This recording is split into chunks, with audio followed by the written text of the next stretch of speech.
1. Hi, this is Ken McCoy, Ken McCoy Entertainment Report, Valley Black Talk Television, here with Tamaris. How you doing, buddy? I'm doing great. Tell me what's going on. Why are we so excited today? What's happening? Well, recently Major League Baseball just jumped on board with the Central Valley RBI program, which is an RBI program for the inner city kids. So this whole fundraiser is to launch the league, so we can have a league so inner city kids have a place to play baseball and play tournaments, clinics, the whole nine. Now, let me ask you, and I don't want to sound unintelligent here, but what do you know about baseball? Well, I played professional baseball for 9 years, so I know a little bit about baseball. Okay. But, okay. But I think when you're in the game, you're always learning. That's right. Bob Bennett, Hall of Fame college coach from Fresno State. Yes. He's part of what we're doing, so I learn every day something new about baseball. Now, tell me about inner city kids and what's the significance there? I mean, I grew up on the west side of Fresno. We had no toys, no money, foster child, everything. Tell me how you would have reached a child like me. Well, no, that's a great point. I think it all comes down to opportunity. When you talk about the inner city, the opportunity isn't there for them. When you go middle class, upper middle class, parents are able to afford personal lessons.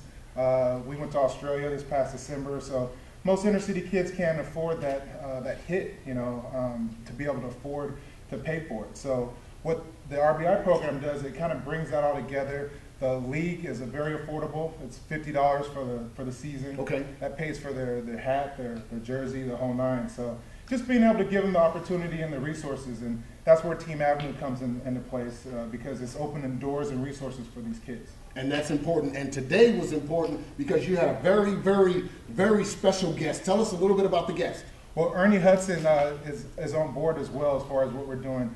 I gave him a phone call. He said, what has something to do with inner city kids, baseball, the whole nine? He's like, I'm on board. Our first plane flight out, he came, and just having him here, we created the buzz. We were at Grizzly Stadium earlier. We were on a great day. People now know what we're doing, and I think that's the first step. And now you're on the Ken McCoy Entertainment Report, Valley Black Talk Television, syndicated radio series, XM and all, and we're getting the word out. Now we're looking forward to talking to our friend Ernie Hudson. I watch Ernie every week on Oz and of course The Crow and Ghostbusters, and I need to find out if there's about Ghostbusters 3. So the only way I can find out is with talking to Ernie. So we'll be talking to Ernie in a minute. Most definitely. And I want to thank you for your time, and we'll keep getting the word out on your calls as well. And thank you so much for all your support. I really appreciate it. that. We do. Thank you. Appreciate it. This is Ken McCoy here, Valley Black Talk Television and Ken McCoy Entertainment Report.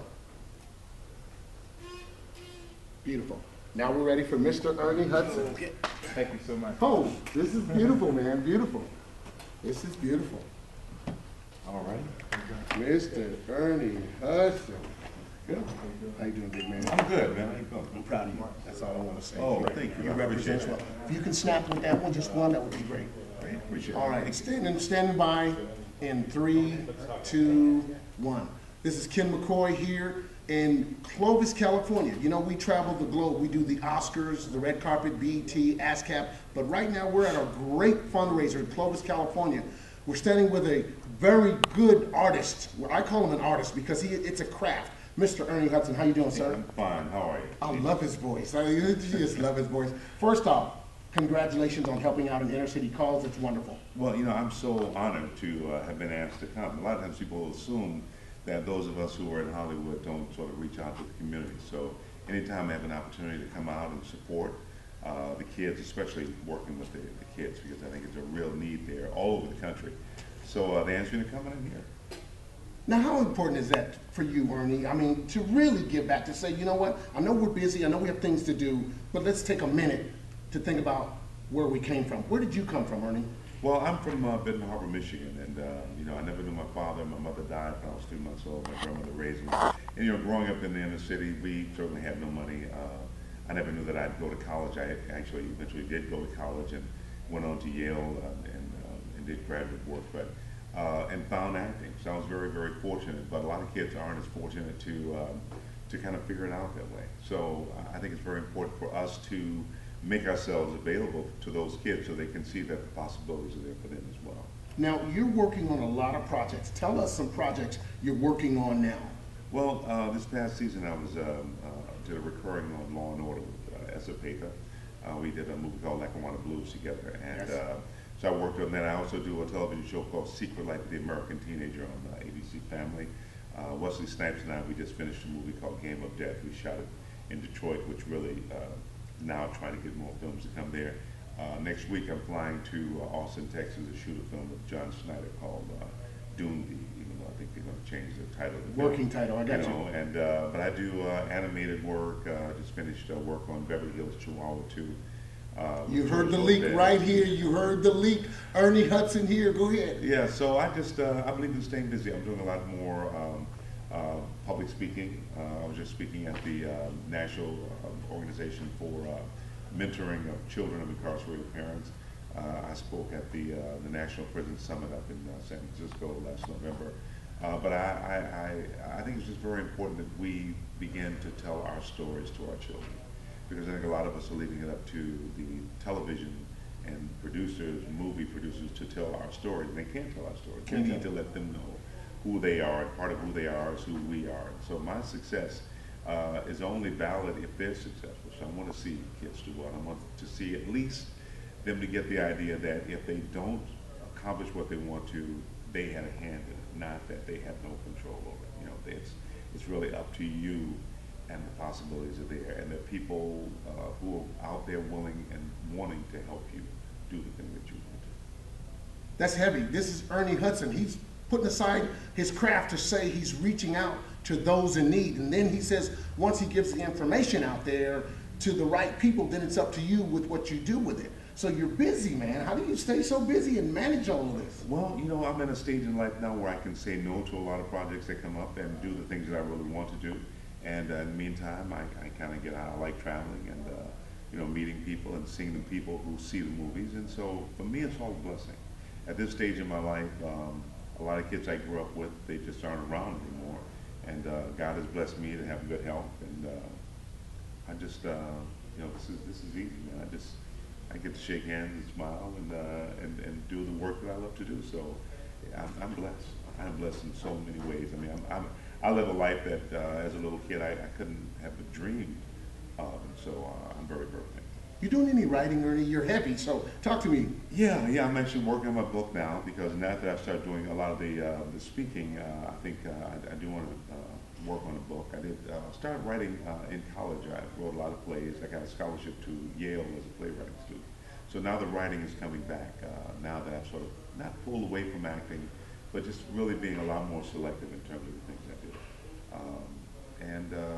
Yeah, I'm just excited. I think I always sort of go, you know, it's an adventure, and whatever God puts in front of me, yeah, I'll step into it. See, I like that. A well-rounded, God-fearing man. I mean, he set the pace. He said God lays it out, and I can relate. I love it, and it's just great to stand here and to talk to Ernie Hudson. Now, this is what's really ironic, because a week ago I was watching you perform on Oz. Right. And I'm sitting there going, this brother is heavy and he's smooth, but you blew your cool on the show a couple of times. Now, can you clear up a rumor for me so I'm clear on Sure. Ghostbusters 3? Will there or will there not be a Ghostbusters 3? Well, the problem with Ghostbusters 3, you're working with three really brilliant guys, Bill Murray, Dan Yes. Aykroyd, Harold Ramis, and they're all really very talented in their own rights. And then you got Ivan Reitman, who's the executive producer and the director. Now, getting those three talents to come together and agree is a bit of a challenge. Okay. So, and the reason we haven't done it in the past 20 plus years is getting them to agree. I think now we're finally at a place. We did a video game. We all came together for the video game. We had a great time. The video game has been huge. And so now I think I talked to Ivan Reitman, and actually I talked to everybody. I talked to Bill Murray a few months ago. And everybody wants to do it. Now the question is, can we agree on a script that everybody's going to be happy with?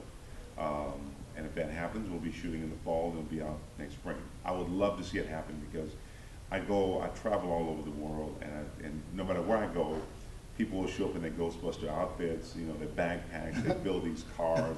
So the fans have been very, very loyal, and I think we owe them a really, really good movie, so we'll see if it happens. So you heard it. Also, Internet Movie Database also said the same thing, so this is great getting it here.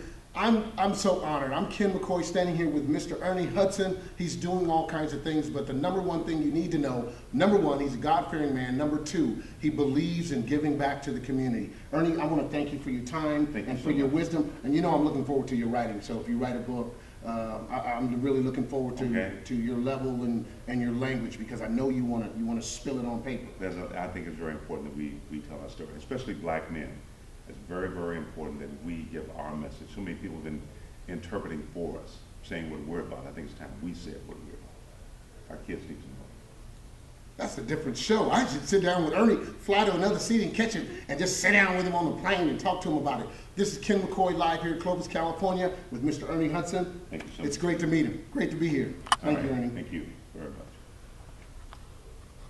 Break. Got you. Good. Thank you, sir. Sure, no, Wonderful. thanks for taking the time. Oh, Thanks for taking the man. time. Yeah.